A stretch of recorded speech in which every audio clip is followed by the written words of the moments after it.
На Покровском тракте начались работы по электрификации нового района города. Напомним, в прошлом году по решению столичной администрации земельные участки с 10 по 16 километр тракта перевели в индивидуальное жилищное строительство.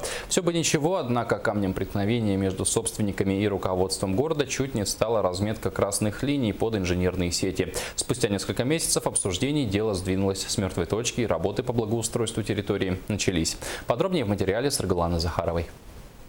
Установка первой опоры сетей энергоснабжения как светлый луч в вопросе о разметке красных линий в новом районе Якутска. Спор между собственниками и администрацией города, который возник в прошлом году, начал разрешаться. Владельцы земель понимают, что придется идти на уступки, но в то же время отстаивают свое право на законно приобретенные земли. Случилось так, что мы должны будем отдавать от своего участка, да, вот у кого-то 2 метра, да, у кого-то 4 метра, да, с участка для улично-дорожной сети.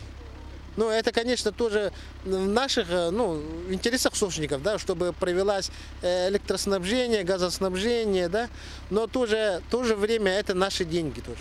Работа по разметке красных линий продолжается. Прогресс в разрешении спора, как говорится, уже налицо. Первые 300 участков к электричеству должны подключить уже до конца июня этого года. В этом году мы примерно можем покрыть сетями электроснабжения территорию примерно равной половине всей территории, да?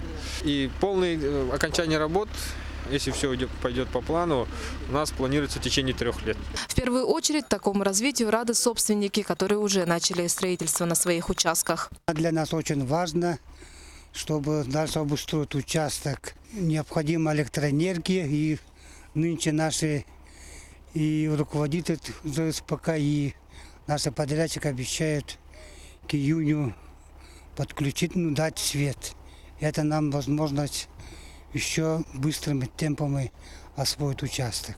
Отметим, население нового городского округа составит почти 12 тысяч человек. В будущем там планируют строительство школ, детских садов и других социальных объектов. Аргалана Захарова, Гаврил Дячков, НВК Саха, Якутск.